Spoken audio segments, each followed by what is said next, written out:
ஒரு மகிழ்ச்சியான செய்தி. இதயம் நல்லெண்ணெயின் விலை லிட்டருக்கு ரூபாய் 105 குறைஞ்சிருக்கு. செப்டம்பர் 2023ல 1 லிட்டர் இதயம் நல்லெண்ணெயின் அதிகபட்ச விலை ரூபாய் 503. ஆனா இப்ப 1 லிட்டர் இதயம் நல்லெண்ணெயின் விலை ரூபாய் 398 மட்டும்தான் தமிழ்நாட்டுல. அப்ப இனிமே எல்லாரும் இதயம் நல்லெண்ணெய் வாங்கலாம் இல்ல? 2 ஸ்பூன் போதும். Lion Date syrup. இதுல அயன், ஃபைபர், விட்டமின்ஸ், நோய் எதிர்ப்பு சக்தி அதிகமா இருக்கு. Lion Date syrup. அடுத்து ஆட்சியை பிடிக்கப் போவது தமிழக வெற்றிக் கழகம்தான் என்ற பிரகடனத்துடன் தமிழக அரசியலில் கால் பதித்துள்ளார் நடிகர் விஜய். ஆனால் அதற்கான எந்த முகாந்தரமும் தெரியவில்லை என ஆர்வத்தோடு களமிறங்கிய ரசிகர் மன்றத்தைச் சேர்ந்தோர் அதிர்ச்சியில் உறைந்து போயுள்ளனர். மேல்மட்டத்தில் இருக்கும் மூவர் விஜய் உள்ளிட்ட மொத்த கட்சியையும் தங்கள் கட்டுப்பாட்டில் வைத்துள்ளதால் கட்சி அடுத்த கட்டத்தை நோக்கி நகராமல் நிற்பதாக புலம்பி தீர்க்கின்றனர். இதுகுறித்து அவர்கள் மேலும் கூறியதாவது: அரசியல் ஆர்வம் காரணமாக தன் ரசிகர்களை பல ஆண்டுகளுக்கு முன்பிருந்தே திட்டமிட்டு தயார்படுத்தினார் விஜய். ரசிகர் மன்றமாக இருந்ததை நற்பணி மன்றமாக்கி பின் மக்கள் மன்றமாக்கினார். அவ்வப்போது ரசிகர் மன்ற ஆட்களை சென்னைக்கு வரச் சொல்லி அவர்களை சந்தித்து பேசுவதோடு சாப்பாடு போட்டு பரிசுகள் கொடுத்து அனுப்பி வைத்தார்.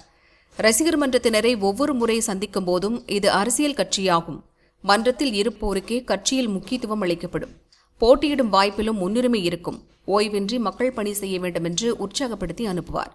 அதை வேதவாக்காக எடுத்துக்கொண்டு பலரும் கை காசை செலவு செய்து இரவு பகலாக செயல்பட்டனர்.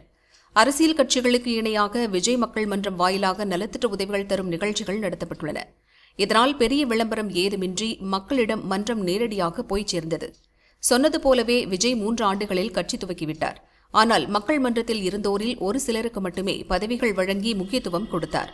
மாநில நிர்வாகிகள் பலர் நியமிக்கப்பட்டனர். அவர்களில் பெரும்பாலானோரால் வேகமாக செயல்பட முடியவில்லை.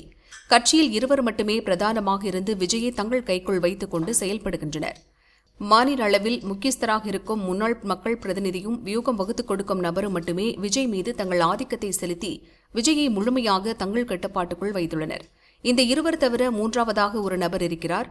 அவர் வருமான வரித்துறையில் முக்கிய பொறுப்பில் இருக்கும் IRS அதிகாரி.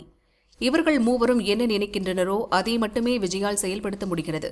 அதிலும் மாநில அளவில் முக்கியஸ்தராக இருக்கும் நபர் தன்னை பற்றி பெருமையாக நடிகர் விஜய் நினைக்க வேண்டும் என்பதற்காக கட்சியின் கீழ் நிலையில் இருக்கும் தொண்டர்களை விட்டு கட்சி தலைமையகத்துக்கு கடிதம் எழுத வைக்கிறார். அக்கடிதத்தில் மாநில முக்கியஸ்தரின் செயல்பாடுகள் புகழ்ந்து எழுதப்பட்டிருக்கிறது.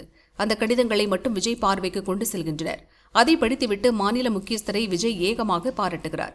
மொத்தத்தில் சுதந்திர பறவையாக இருந்து தமிழக மக்களை ஒவ்வொரு பகுதிக்கும் நேரடியாக சென்று சந்தித்து கட்சியை வளர்க்க வேண்டிய விஜயை வீட்டுக்கிளியாக முடக்கி போட்டுள்ளனர்.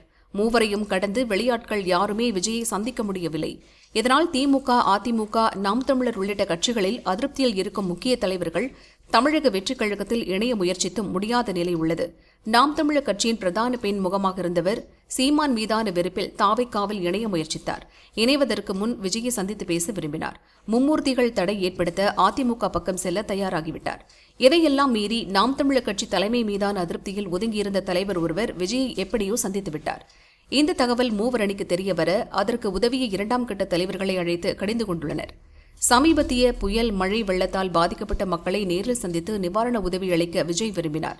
நீங்கள் நேரடியாக சென்றால் மக்கள் சூழ்ந்து கொள்வர், பெரிய பிரச்சனையாகிவிடும் என்று சொல்லி தடுத்ததோடு பாதிக்கப்பட்ட மக்களை பனையூருக்கு பஸ்ஸில் அழைத்து வந்து நிவாரண உதவிகளை வழங்க வைத்தனர். இப்படித்தான் பயனில்லாத யோசனைகளை கொண்டு வருகின்றனர். அதோடு கட்சிக்கு மாவட்ட செயலாளர் உள்ளிட்ட நிர்வாகிகள் நியமித்து மாநிலம் முழுவதும் நிர்வாக கட்டமைப்பை இதுவரை ஏற்படுத்தவில்லை. இப்படியே இருந்தால் வரும் 2026 சட்டசபை தேர்தலை வலுவான கட்சியாக எதிர்கொள்ள முடியாது என அவர்கள் கூறினர்.